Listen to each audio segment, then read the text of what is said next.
దేవుడు గడిచిన దినాలన్నీ ఆయన రెక్కల చాటున భద్రపరిచి ఎంతో క్షేమాన్నిచ్చి, మరి 5 మాసాలు ఆయన రెక్కల చాటును భద్రపరిచి 6వ మాసంలో అడుగు పెట్టడానికి దేవుడు గొప్ప భాగ్యాన్ని ఇచ్చారు. ఆయనకి ఏమి ఇచ్చినా ఆయన రుణం తీర్చలేం. అలాగే మరి మాకిచ్చిన పిల్లల విషయంలో దేవుడు ఎంతో మేలు చేశారు. మా 2వ పాపకి ఒక చక్కటి కుమారుణ్ణి ఇచ్చారు ఆయన. మరి దేవుడు చేసిన కార్యం ఏంటంటే, చాలా అద్భుతమైనటువంటి రీతిలో గర్భఫలము యెహోవా ఇచ్చు బహుమానం. మరి చాలా అద్భుతంగా అందమైన కార్యాన్ని ఆయన చేశారు. ఆయనకి ఏమిచ్చినా ఆయన రుణం తీర్చలేనండి. మరి ఇంకా నా గురించి, మా కుటుంబం కోసం, మా బిడ్డల కోసం, మా పరిచర్య కోసం ప్రార్థన చేయమని మనవి చేస్తూ ఉన్నాను. ఈ టీవీ ప్రోగ్రాం చూస్తూ, ఈ వర్తమానం వింటూ చాలామంది చాలా దూరం నుంచి కూడా ఉత్తరాలు, మరి ఫోన్లు, మరి చాలా సంతోషకరంగా తెలియజేస్తూ ఉన్నారు. మీ అందరికీ నా నిండు వందనాలు. మీరు ఎక్కడ నుంచి చూస్తున్నా దేవుడు మిమ్మల్ని ఆశీర్వదించును గాక. ఆమేన్. ఆయన చూస్తున్న దేవుడు చూస్తున్నాడనే భయం లేకపోతే, పిల్లరా చాలామంది చూస్తున్నాళ్ళు దేవుడు అనే భయం లేకుండా ప్రవర్తిస్తూ చాలా మరి అయిష్టమైనటువంటి కార్యాల్లో పాల్గొంటూ వ్యతిరేకతగా జీవిస్తూ ఉన్న ప్రజలతో దేవుడు మాట్లాడుతున్నాడండి. దేవుని స్తోత్రం. ఆయన చూస్తున్న దేవుడని రుజువు బైబిల్ గ్రంథంలో మనం చూస్తే దేవునికి స్తోత్రం కలుగును గాక. చూడండి, బైబిల్ గ్రంథంలో మనం చూస్తే 94వ కీర్తనలో చక్కటి మాట రాయబడింది. 94వ కీర్తన 5, 6 వచనాల్లో దేవునికి స్తోత్రం కలుగును గాక. పిల్లరా, దేవుడు వాగ్దానం చేస్తూ ఆయన చూసట్లేదని మనం తలంచకూడదండి. ఆయన ఈ భూలోకంలో ఉన్న ప్రజల అందరి వైపు ఆయన చూస్తున్న దేవుడు. ఆయన దేవునికి స్తోత్రం కలుగును గాక. చూడండి, దేవుడు వాగ్దానం చేస్తూ ఆయన నమ్ముకోదగ్గ దేవుడు. కష్టకాలంలో, శ్రమకాలంలో, బాధల్లో, సమస్యల్లో ఉన్నప్పుడు ఆయన మనకి ఎలాంటి దేవుడు అంటే ఆయన నమ్ముకోదగ్గ దేవుడని చెప్తా ఉంది. 33వ కీర్తన బైబిల్ గ్రంథంలో మనం చూస్తే 33వ కీర్తన మనం చదువుకుందాం. చాలా అమూల్యమైన విషయాలు ఉన్నాయి. దేవునికి స్తోత్రం కలుగును గాక. ఆమేన్. హల్లెలూయా. చూడండి పిల్లరా, 33వ కీర్తనలో చూస్తే చాలా చక్కటి మాటలు. దేవుడు ఎక్కడి నుంచి చూస్తున్నాడు అంటే 13వ వచనం అండి. యెహోవా ఆకాశములో నుండి నరులను కనిపెడుచూ ఉన్నాడు. ఆయన నరులందరినీ దృష్టిస్తూ ఉన్నాడు. తానున్న నివాస స్థలములో నుండి భూలోక నివాసులందరి వైపు ఆయన చూస్తూ ఉన్నాడు. ఆయన వారందరి హృదయాన్ని ఏకరీతిగా నిర్మించాడు. చాలండి, దేవుని స్తోత్రం కలిగిన గాక. చూడండి పిల్లరా, ఎంత అర్థం ఉందంటే ఈ భూలోకం, ఈ పరలోకం. పిల్లరా, యేసయ్య ఎక్కడున్నాడు అంటే దేవుని వాక్యాన్ని బట్టి మనం చూస్తే ఆయన ఆకాశములో ఉన్నాడు.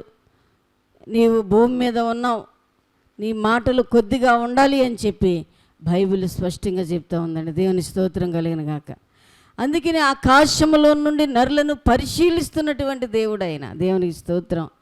నువ్వు చిన్న పని చేస్తున్నా, పెద్ద పని చేస్తున్నా, వ్యాపారం చేస్తున్నా, ఉద్యోగం చేస్తున్నా, రహస్యాలు చేస్తున్నా, ఎక్కడో దాగున్నా దేవుడు మాత్రం ఆయనకి కనుదృష్టి లోకమంతటా సంచారం చేస్తూ ఉందటండి. దేవునికి స్తోత్రం కలిగిన గాక. అందుకని ఆయన చెప్తున్నాడు ఏమని అంటే, పిల్లరా, ఆయన ఆకాశంలో నుండి కనిపెడుతున్నాడంట. ఆయన నరులందరినీ దృష్టిస్తూ ఉన్నాడు. దేవునికి స్తోత్రం. ఆయన ఎక్కడున్నాడంట. అందుకని ఆయన అంటాడు, ఆకాశము నా సింహాసనం, భూమి నా పాదపీఠము. నేను పాదాలు పెట్టుకునే పీట.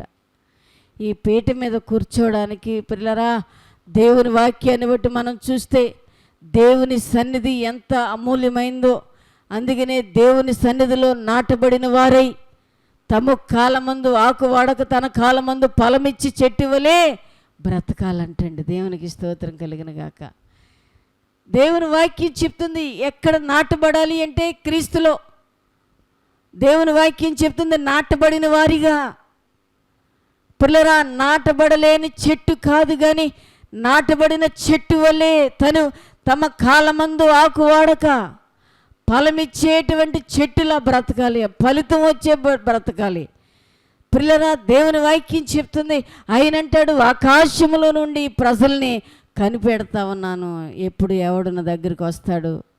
ఇంకా లోకంలోనే ఉన్నారు, ఇంకా శాపంలోనే, ఇంకా మాకు కాదు అనుకునే వారితో దేవుడు మాట్లాడుతూనే ఉన్నాడండి. దేవునికి స్తోత్రం కలిగిన గాక.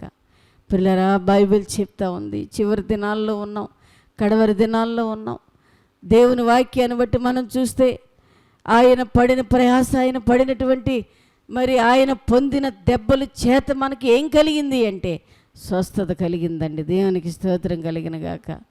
చూడండి, దేవుడు వాగ్దానం చేశాడు, ఈ అంచె దినాల్లో ఎక్కడికి పరిగెత్తాలి అంటే తండ్రి దగ్గరికి. దేవుని స్తోత్రం. ఒక యవనస్తుడు నేను రక్షించబడాలి అంటే, పరలోక రాజ్యానికి హక్కుదారుడుగా ఉండాలంటే ఏం చేయాలని ఒక వ్యక్తి యేసయ్య దగ్గర పరిగెత్తుకుంటూ వచ్చాడండి. దేవుని స్తోత్రం కలిగిన గాక. పిల్లరా, దేవుని వాక్యం చెప్తా ఉంది, ఆయన అంటాడు, తానున్న నివాస స్థలములో నుండి భూలోక నివాసులందరి వైపు ఆయన చూస్తున్నాడు. 14వ వచనం అండి, 33వ కీర్తన 14వ వచనం. తానున్న నివాస స్థలంలో నుండి భూలోక నివాసులందరి వైపు ఆయన చూస్తున్నాడు. ఆయన వారందరి హృదయాన్ని ఏకరీతిగా ఉంచాడటండి. దేవుని స్తోత్రం. మరి ఎందుకు మారిపోయారండి వీళ్ళంతా అంటే, చూడండి, వారి వయస్సును బట్టి వారి యొక్క పిల్లరా, ఆయన అందరి హృదయాన్ని ఒకే రీతిగా చేశాడు. కానీ వారు లోకంలోకి వచ్చినప్పుడు వారి యొక్క పరిస్థితి ఎలా ఉందంటే తారుమారైపోయి మరి చాలా భయంకరంగా మార్పులు కనబడతా ఉన్నాయి. దేవుని స్తోత్రం కలిగిన గాక. ఆయన ఏకరీతిగా ఉంచాడంటండి. దేవుని స్తోత్రం కలిగిన గాక. చూసారా, వారి అందరి హృదయాలు, మరి అందరి హృదయాలు ఒకే రీతిగా లేవు. దేవునికి స్తోత్రం కలిగిన గాక. చూడండి, కోపం, పాపం, శాపం, భయంకరమైనటువంటి పరిస్థితులన్నీ మార్చుకుని మారు మనసు పొందితేనే సరి అంటాడండి ఆయన. దేవునికి స్తోత్రం కలిగిన గాక. చూసారా, బైబిల్ చెప్తా ఉంది, ఆయన అంటాడు, తానున్న నివాస స్థలములో నుండి ఆయన ఎక్కడున్నాడు? ఆకాశములో. అందుకనే ఆకాశము నా సింహాసనము, భూమి నా పాదపీఠము అన్నాడండి. దేవునికి స్తోత్రం కలిగిన గాక. ఆ పాదాలు పెట్టుకునే పీట మీద మనం ఉన్నాం. ఆయన పాదాలు పెట్టుకునే పీట మీద ఈ భూమి మీద మనం బ్రతుకుతున్నాం. జాగ్రత్త సుమా. అందుకనే చాలా ప్రసంగాల్లో జాగ్రత్త అనే విషయంలో దేవుని వాక్యాన్ని పంచుకున్నాం. ప్రియ సహోదరి, బైబిల్ చెప్తా ఉంది, ఆయన వాగ్దానం చేసిన తండ్రి ఇదిగో ఆయన ఉంటున్నాడు. చూడండి ఎంత అర్థం ఉందంటే, తానున్న నివాస స్థలములో నుండి భూలోక నివాసులందరి వైపు ఆయన చూస్తూ ఉన్నాడు. ఆయన చూడట్లేదు అని మాత్రం నీవు అనుకోవద్దు, ఆయన వింటలేదు అని మాత్రం నువ్వు అనుకోవద్దండి. దేవుని స్తోత్రం. ఆయన చెవులు మందము కాలేదు అని బైబిలే చెప్తా ఉందండి. దేవునికి స్తోత్రం కలిగిన గాక. కాబట్టి పిల్లరా, కొంత ఆలస్యమైనప్పటికీ, కొన్ని సమస్యలు వచ్చేటప్పటికి, కొన్ని బాధలు వచ్చేటప్పటికి మనం దేవుడు నాకు ఏ సహాయము చేయట్లేదు, దేవుడు నాకు ఏ సహాయము చేయట్లేదు అని అనుకునేవారు ఎంతోమంది ఉన్నారండి. దేవునికి స్తోత్రం కలిగిన గాక. దేవుడు నిన్ను చూస్తున్నాడు గనుకే, దేవుడు నిన్ను కాపాడుతున్నాడు గనుకే, దేవుడు నిన్ను ప్రేమిస్తున్నాడు గనుకే నువ్వు ఈ భూమి మీద దీర్ఘాయుష్మంతుడిగా జీవిస్తున్నావు అంటే ఆయనకి నీవేమిచ్చినా ఆయన రుణాన్ని తీర్చలే. ప్రియ సహోదరుడా, సహోదరి. అందుకనే ఆయన దృష్టి, బైబిల్ చెప్తా ఉంది, ఇంకా ఎవరిని ఆయన చూస్తున్నాడు అంటే చాలా చక్కని మాట.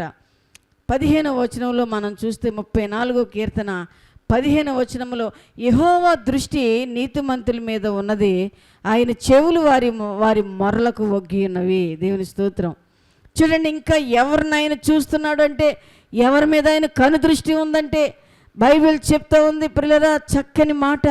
ఆయన చాలా అమూల్యంగా 15వ వచనంలో, యెహోవా దృష్టి నీతిమంతుల మీద ఉన్నది, ఆయన చెవులు వారి మొరలకు ఒగ్గి ఉన్నాయి. దేవునికి స్తోత్రం కలిగిన గాక. అందుకనే దేవుడిని, ఆయన మనల్ని చూస్తూ ఉన్న దేవుడండి. ఆయన చెవులు పిల్లరా ప్రార్థన ఆలకిస్తూ ఉన్నాయి. దేవుని స్తోత్రం కలిగిన గాక. ఆయన చెవులు మందము కాలేదు అని బైబిలే చెప్తా ఉందండి. దేవునికి స్తోత్రం. అంటే ఆయన చూస్తున్నాడు, వింటున్నాడు, సహాయం చేస్తాడు, ప్రేమిస్తున్నాడు. పిల్లరా, ఆయన ప్రేమ ఎంతంటే ఆయన ప్రేమ అమూల్యమైందండి. దేవునికి స్తోత్రం కలిగిన గాక. నిజంగా నా సాక్ష్యమే. నేను చాలాసార్లు ప్రతి టీవీ ప్రోగ్రాంలో కూడా వర్తమానం తెలియజేస్తూ ఉంటాను. దేవుడు నన్ను మరణంలోంచి లేవనెత్తాడని. దేవుడు నన్ను చూస్తాడు, దేవుడు నన్ను చూస్తున్నాడు, చూశాడు కనుకే ఇన్ని సంవత్సరాలు ఆయుష్ని ఇచ్చాడండి. దేవుని స్తోత్రం కలిగిన గాక. కాబట్టి ఆరోగ్యాన్ని, ఆయుష్ని ఇచ్చి నడిపిస్తున్నందుకు ఆయనకి ఏమిచ్చినా ఆయన రుణం తీర్చలేం. పిల్లరా, మనం బలహీనమే కానీ, మనము అనారోగ్యమే కానీ, యేసు ప్రభు ఆయన నిజ రక్షకుడు. దేవుని స్తోత్రం. ఆయన మనల్ని స్వస్థపరిచే దేవుడు. ఆయన నిన్ను ప్రేమిస్తున్నాడు. చూడండి, ఇంకా ఎవరి మీద ఆయన దృష్టి ఉంటుందంటే నీతిమంతుల మీద ఆయన దృష్టి. కాబట్టి 17వ వచనంలో నీతిమంతులు మొర్రపెట్టగా యెహోవా ఆలకించును, వారి శ్రమలన్నిటిలోంచి కూడా ఆయన తప్పిస్తాడటండి. దేవుని స్తోత్రం కలిగిన గాక. చూసారా, దేవుని వాక్యం చెప్తా ఉంది. ఆయన చూస్తున్న దేవుడు, వింటున్న దేవుడు. ఎవరు ప్రార్థన ఆయన వింటాడు అంటే నీతిమంతులు ప్రార్థన బహుబలము గలదై. పిల్లరా, దేవుని వాక్యం చెప్తా ఉంది, నీతిమంతుల ప్రార్థన బహుబలము గలదై.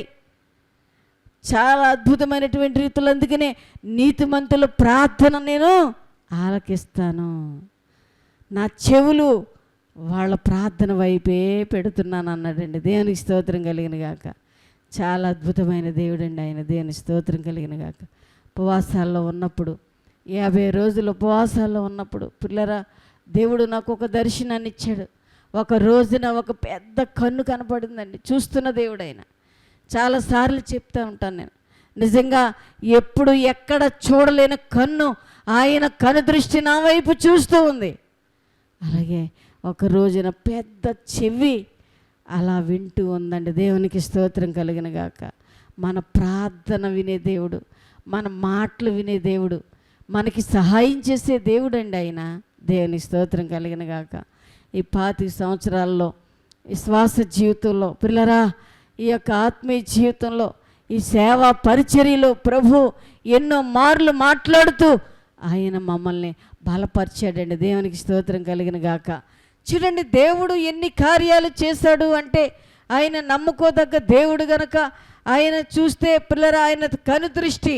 అందుకని ఆయన అంటాడు అక్కడే 19వ వచనంలో కూడా చూస్తే, నీతిమంతులకి కలుగు ఆపదలు అనేకములు, వాటన్నిటిలోంచి వాటిని నేను తప్పిస్తాను అని చెప్పాడండి. దేవి స్తోత్రం కలిగిన గాక.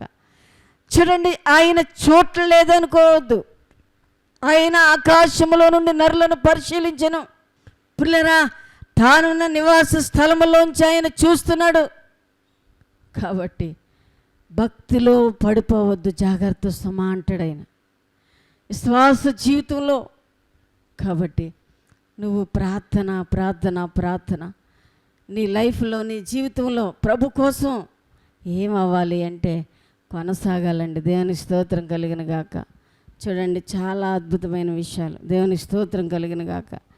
ఆయన అంటాడు నీతిమంతులకి ఆపదలు వస్తాయి. ఈ నీతి జీవితంలో మనం చాలామంది అనుకుంటారు, దేవుడు ఇంత ఖచ్చితంగా ఉన్నా ఇలాంటి శ్రమలు ఎందుకు వచ్చినాయి, ఇంత ఖచ్చితంగా ఇలాంటి వేదన శ్రమలు ఎందుకు వచ్చినాయి అని చెప్పి, దేవుడు నాకు ఏ సహాయం చేశాడని చెప్పి పిల్లరా ఆయన్ని చాలా మాటలనేవారు లేకపోలేదు. కానీ ఆ ప్రభు అంటున్నాడు, నువ్వు చేసేదంతా సఫలం చేస్తాను. హల్లెలూయా. నువ్వు చేసేదంతా సఫలం చేస్తాను. నీకు బాధలు వచ్చినాయని, కష్టాలు వచ్చినాయని, ఇరుకులు వచ్చినాయని పిల్లరా నేను చూడలేదనుకోవద్దు అని ప్రభువే స్పష్టంగా ఆయన వాగ్దానం అండి. అందుకని ఇక్కడ ఆయన అంటాడు చక్కని మాట, నీతిమంతులకు కలుగు ఆపదలు అనేకములు, వాటన్నిటిలోంచి యెహోవా వారిని విడిపించును. చూసారా, చాలా మరి ఒక టీవీ ప్రోగ్రాం చూసినా, లేకపోతే ఇంకా టీవీ చూసినా, పేపర్ చూసినా పిల్లరా భయంకరమైనటువంటి వారి సాక్ష్యాలు, వారి బాధలు, వారి ఇబ్బందులు చూసారా, భయంకరమైన యాక్సిడెంట్లు, ప్రమాదాలు, మరణాలు, భయం. వార్త వినగానే భయం. దేవునికి స్తోత్రం కలిగిన గాక. చూడండి, నీతిమంతులకు ఎన్ని ఆపదలు వస్తున్నాయో, ఎన్ని కష్టాలు వస్తున్నాయో, ఎన్ని బాధలు వస్తూ ఉన్నాయో, ఆ వాటన్నిటిలోంచి ఆయనే మనకి సహాయకుడండి. దేవుని స్తోత్రం కలిగిన గాక. చూడండి పిల్లరా, ఆయన వాగ్దానం చేసిన తండ్రి ఆయన నమ్ముకోదగ్గ దేవుడు. ఆయన నీ పరిస్థితులు తారుమారు చేసే దేవుడని చాలా మరి చెప్పేటువంటి విషయం. ఇంకొక మాట మనం చదువుదాం. అందుకని ఆయన అంటాడు, నీతిమంతులు ప్రార్థన బహుబలం గలదే. చూడండి, నీతి ఇంకా బ్రతకాలంటే దేవుడు వాగ్దానం చేస్తుంటున్నాడు. ఆయన కష్టకాలములో, శ్రమలో, బాధలో ఉన్న వారికి ఆయన విముఖుడుగా ఉంటానని వాగ్దానం చేసాడండి. దేవుని స్తోత్రం కలిగిన గాక.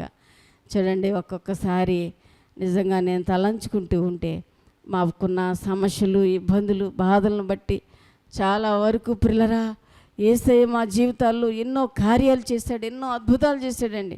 అవి ఎలా చెప్పాలో అర్థం కాని లైఫ్లో తండ్రి చేసిన కార్యానికి ఏమిచ్చినా ఆయన రుణం తీర్చలేం ప్రియ సహోదరుడా. అందుకనే ఇంకా దేవుడి దగ్గరికి దూరంగా ఉన్నవా, ప్రభు సమీపంగా ఉన్న దేవుడు, ఆయన నిజముగా మొరపెట్టి వారికి ఆయన సమీపంగా ఉన్నాను అన్నాడండి. దేవుని స్తోత్రం కలిగిన గాక. ఇక్కడ మనం చూస్తే పిల్లరా, బైబిల్ గ్రంథములో మనం చూస్తే ఆయన చెప్తున్నాడు చాలా చక్కని మాటలు. ఆయన మరి చాలా అమూల్యమైన విషయం. 7వ వచనం, 37వ కీర్తన 7వ వచనంలో, యెహోవా ఎదుట మౌనంగా ఉండి ఆయన కొరకు కనిపెట్టుకుని ఉన్నప్పుడు తన మార్గము వర్ధిల్ల వారిని చూసి వ్యచన పడద్దు. దేవుడు వర్ధిల్ల చేస్తానని ఆయన అభయం ఇచ్చాడండి. దేవుని స్తోత్రం కలిగిన గాక. చూడండి, మనము యెహోవా కొరకు ఏమవ్వాలి అంటే కనిపెట్టుకుని ఉండాలి. ఆయన మాట్లాడే వరకు మనము మౌనం దాల్చాలంటండి. దేవుని స్తోత్రం కలిగిన గాక. ఆయన వైపే మనము చూడాలంటండి. అప్పుడు దేవుడు నీకు సహాయం చేస్తాడండి. దేవుని స్తోత్రం కలిగిన గాక.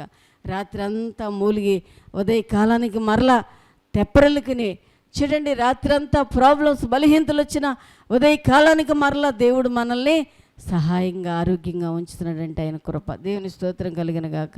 చూడండి ప్రియులారా, దేవుడు అబ్రహామును ఆశీర్వదించాడు. అబ్రహాముతో దేవుడు మాట్లాడుతున్నాడు. దేవుని వాక్యం చెప్తూ ఉంది పిల్లరా, ఆయన్ని ప్రత్యేకంగా అభిషేకించి ఆశీర్వదించినట్లు మనకు తెలుసు. అలాగే ఎంతోమంది భక్తులు బైబిల్ గ్రంథంలో చూస్తే భక్తుల ప్రార్థన, విజ్ఞాపన ఆయన ఆలకించాడు. కాబట్టి మనము ఎలా ఉండాలి అంటే సన్నిధిలో నాటబడిన వారిగా ఉంటే మరి నీతిమంతులు ఖర్జూర వృక్షం వలె మవ్వు వేయుదురు అంటాడు ఆయన. దేవుని స్తోత్రం కలిగిన గాక. చూడండి ప్రియులారా, ఆయన చేసేటువంటి అమూల్యమైన విషయాలు. ఇంకొక మాట మనం చదువుకుందాం. చూడండి ప్రియులారా, ఆయన అద్భుతమైన విషయం ఏంటంటే ఆ 92వ కీర్తనలో మనం చూస్తే బైబిల్ గ్రంథంలో చక్కని మాట రాయబడి ఉందండి. ఆ 9వ వచనం ప్రియులారా, ఇక్కడ చాలా అద్భుతం. 12వ వచనంలో మనం చూస్తే నీతిమంతులు ఖర్జూర వృక్షం వలె మవ్వు వేయుదురు. దేవుని స్తోత్రం కలిగిన గాక. కాబట్టి ప్రియులారా, దేవుడు వాగ్దానం చేసినటువంటి నమ్మదగిన దేవుడు, నీతిమంతులు ఖర్జూర వృక్షం వలె మవ్వు వేయుదురు అని రాయబడి ఉందండి. దేవునికి స్తోత్రం కలిగిన గాక. బైబిల్ గ్రంథములో ఆయన అంటాడు, నాటబడిన వారిగా ఉండాలి. నాటబడిన చెట్టు ఎలా ఉంటుంది చెప్పండి? చాలా ప్రత్యేకమైన రీతిలో సంవత్సరాలు జరుగుతూ ఉండగది మరి చాలా ప్రత్యేకంగా అది వికసించి, పుష్పించి, కాపు కాస్తుంది. మరి ప్రత్యేకంగా ఉంటుందండి. అలాగే నాటబడిన వారిగా నీవు ఉండాలి. సంఘములో నాటబడిన వారిగా ఉండాలి. పరిచర్యలో నాటబడిన వారిగా ఉండాలి. మరి సేవకులకి సహకారిగా ఉండాలి. బైబిల్ చెప్తా ఉంది, నాటబడిన వారై వాళ్ళు చాలా ప్రత్యేకంగా ఉంటారని చెప్పాడు. దేవుని స్తోత్రం కలిగిన గాక. చూడండి, కొన్ని చెట్లు గాలికి మరి అల్లాడిపోతూ, విరిగిపోతూ, పడిపోతూ ఉంటాయి. ఎందుకంటే ఆ వ్రేళ్ళు తన్ననప్పుడు, ఆ వ్రేళ్ళు భూమిలో నాటలేనప్పుడు ఆ చెట్టు పడిపోతూ ఉంటుందండి. దేవుని స్తోత్రం కలిగిన గాక. అందుకని ఆయన అంటాడు, నాటబడిన వారిగా. బైబిల్ గ్రంథంలో మనం చూస్తే ఖర్జూర వృక్షం వలె, తమాల వృక్షం వలె. బైబిల్ గ్రంథంలో మనం చూస్తే ఆయన అంటాడు 15వ వచనంలో, వారు ముసలతనమందు ఇంకా సిగురు పెట్టుదురు, సారము కలిగి పచ్చగా ఉంటారంటండి. దేవుని స్తోత్రం కలిగిన గాక. నీ నీతి మరి ప్రత్యేకంగా నీ నీతి. అందుకని ఆయన అంటాడు, కృతజ్ఞత లేని బుద్ధి మనలో ఉండడానికి వీల్లేదు. మనము నీతిమంతులుగా, ఆయన చెప్తున్నాడు, ఈ నీతిమంతులకి ఎన్నో శ్రమలు, కష్టాలు వచ్చినా అవన్నిటిలోంచి ఆయనే తప్పించి, రక్షించి ఒక ఉన్నత కార్యాన్ని చేస్తానని అభయం ఇచ్చాడండి. దేవునికి స్తోత్రం కలిగిన గాక. అందుకని ఆయన చెప్తున్నాడు, పిల్లరా, దేవుని సన్నిధిలో ఆయన చూస్తున్న దేవుడు గనుక ఆకాశంలో నుండి దేవుడు ప్రజల్ని చూస్తున్నాడండి. దేవునికి స్తోత్రం కలిగిన గాక. చాలామంది చూడట్లేదని వాళ్ళ ఇష్టానుసారం జీవించి, వాళ్ళ ఇష్టానుసారం నడుస్తూ, వాళ్ళ ఇష్టానుసారం ప్రవర్తిస్తూ, వాళ్ళ ఇష్టానుసారం బ్రతికే మనుషులు భూమి మీద లేకపోలేదండి. అందుకని ఆయన అంటున్నాడు, ఆయన నరులను పరిశీలించిన జాగ్రత్త సుమా. అందుకని ఆయన చెప్తున్నాడు, నీతిమంతుల వలె బ్రతికితే చూడండి, నీతిమంతులు ఖర్జూర వృక్షం వలె మోవి వేస్తూ, వారు వికసిస్తూ పుష్పిస్తూ ఫలిస్తూ ఆశీర్వదించబడుతూ, వారు ముసలితనమందు ఇంకా చిగురు పెట్టుదురు సారము కలిగి పచ్చగా బ్రతుకుతారటండి. దేవునికి స్తోత్రం కలిగిన గాక. సారము లేని వారిగా ఉండరంటండి. దేవునికి స్తోత్రం కలిగిన గాక. చూడండి, సారం లేని బ్రతికి లోకములో ఎంతోమంది పిల్లరా జీవిస్తూ ఉండగా ప్రభు అంటున్నాడు, సారము కలిగి పచ్చగా ఉంటారు. ఎప్పుడు అంటే నీతిమంతులుగా బ్రతుకున్నప్పుడు. దేవునికి స్తోత్రం. యథార్థంగా ప్రవర్తించే వారికి ఆయన ఏ మేలు చేయక మానడండి. దేవునికి స్తోత్రం కలిగిన గాక. ప్రియా సహోదరి, మర్మాలు బోధిస్తూ ఆయన చెప్తున్నాడు, ఇదిగో ఖర్జూర వృక్షం వలె, తమాల వృక్షం వలె మొవ్వు వేయాలంటండి. మోడుబారిన జీవితంగా ఉండడానికి వీరు లేదని ప్రభు వాగ్దానం చేశాడండి. దేవునికి స్తోత్రం కలిగిన గాక. అందుకనే మన లైఫ్లో మనము ఎలా ఉండాలి అంటే తమాల వృక్షం వలె, ఎలా ఉండాలి అంటే ఖర్జూర వృక్షం వలె, ఎలా ఉండాలి అంటే నీతిమంతుల వలె, ఎలా ఉండాలి అంటే చూస్తున్నాడని భయం కలిగి బ్రతకాలి. ఎలా ఉండాలి భూమి మీద అంటే పిల్లరా ఆయన చూస్తున్న దేవుడని, సహాయం చేసే దేవుడని మర్చిపోకూడదండి. దేవుని స్తోత్రం కలిగిన గాక. అందుకనే బైబిల్ చెప్తా ఉంది, ఆయన నమ్ముకోదగ్గ దేవుడు. కాబట్టి ఎక్కడ నాటబడాలి నువ్వు అంటే దేవుని సన్నిధిలో నాటబడాలి. హల్లెలూయా. దేవుని సన్నిధిలో నాటబడిన వారై అంటాడండి. చాలా చక్కని మాటలు చూడండి పిల్లరా. మరి చాలా అద్భుతమైన మన దొడ్లో, మన యొక్క పెరట్లో చాలా మొక్కలు వేస్తూ ఉంటాం. చాలా ప్రత్యేకంగా పిల్లల వాటిని నాటుతూ ఉంటాం. కొన్ని మరి పిల్లరా ఆ నాటటంలో బైబిల్ చెప్తూ ఉంది, కొన్ని మొక్కలు ఏమవుతాయి చెప్పండి, సరైనటువంటి అవగాహన లేక ఎండిపోతూ ఉంటాయి. సారం లేని జీవితం. దేవుని స్తోత్రం కలిగిన గాక. అందుకని ఆయన అంటాడు, సారము కలిగి పచ్చగా ఉంటూ నిగనిగలాడుతూ ప్రభుకి పరిమళ వాసనగా ఉండాలని ప్రభు ఇష్టపడుతున్నాడండి. దేవుని స్తోత్రం కలిగిన గాక. చూడండి, సువాసన కలిగి పరిమళ వాసనగా కలిగి మరి చూడండి చాలా ప్రత్యేకత కలిగి ఒక గులాబీ పువ్వుని చూడండి పిల్లరా, దాని యొక్క కాండం అంతా ముళ్ళే, కానీ ఆ ముళ్ళలోంచి అది ఒక ప్రత్యేకత కలిగి ఆ గులాబీ చూసినప్పుడు అది సువాసనగా పరిమళ వాసనగా ఒక మరి శ్రేష్టమైనటువంటి సువాసనతో అది బయటకు వస్తుందండి. దేవుని స్తోత్రం. ఈ లోకమనే ముళ్ళు, ఈ లోకమనే ప్రపంచం, ఈ లోకమనే కుటుంబం, లోకమనే పరిస్థితుల్లోంచి నీవు ఎక్కడికి రావాలి అంటే ప్రభు దగ్గరికి రావాలి. శ్రేష్టమైనటువంటి ద్రాక్షవల్లిగా, శ్రేష్టమైన సువాసన వచ్చేటువంటి మందిరములో నాటబడిన వారై ఆకు వాడక తన కాలమందు ఫలమిచ్చి చెట్టు వలె ఉండాలని ప్రభువు ఇష్టపడుతున్నాడు. దేవుడి మాటలు దీవించునుగాక. ప్రార్థన చేద్దాం. ప్రియా సహోదరుడా, ఎలాంటి స్థితిలోనే ఉన్నావు, దేవుడు చూడలేదులే నువ్వు అనుకోవద్దు. దేవుడు నాకు ఏ సహాయము చేయట్లేదని చింతపడద్దు. దేవుడు నాకు ఏ మరి కార్యము చేయట్లేదు, ఇలా సంవత్సరాలు జరుగుతూ ఉన్నాయి అని చెప్పి నువ్వు చింతపడద్దు. సహోదరి సహోదరుడా, కుటుంబమా, బైబిల్ చెప్తా ఉంది ఆయన నీకు సహాయం చేస్తాడు. నెమ్మదిగా ఆయన నీకు ఒక్కొక్క కార్యాన్ని చేయబోతున్నాడు. ఆయన నీవు సువాసనగా సౌందర్యంగా ఉండాలని కోరుకుంటున్నాడు. దేవుని సన్నిధిలో నాటబడిన వ్యక్తిగా ఉండాలని కోరుకుంటున్నాడు. ముళ్ళ పొదలలో కాదండి నాటబడతాం. లోకమనే ఈ ముళ్ళ పొదల్లో నాటబడితే ఒకసారి ఎప్పుడైనా పెరికివేయబడవలసి వస్తుందేమో, కానీ దేవుని మందిరంలో నాటబడిన వ్యక్తిగా నీవు ఉంటే దేవుడు నిన్ను ఫలించి ఆశీర్వదించి శ్రేష్టమైన ఆశీర్వాదంగా ఉంచుతాడు, ద్రాక్షవల్లి వలె. థ్యాంక్ యూ పరిశుద్ధుడు అయిన తండ్రి, మమ్మల్ని మిక్కిలిగా ప్రేమించిన దేవా, ఈ ప్రోగ్రాం చూస్తూ ఈ వర్తమానం వింటున్న ఈ బిడ్డల్ని, ఈ కుటుంబాలని ఆశీర్వదించయ్యా. నీ ఆశీర్వాదము సమృద్ధిగా దయచేయండి నాయన.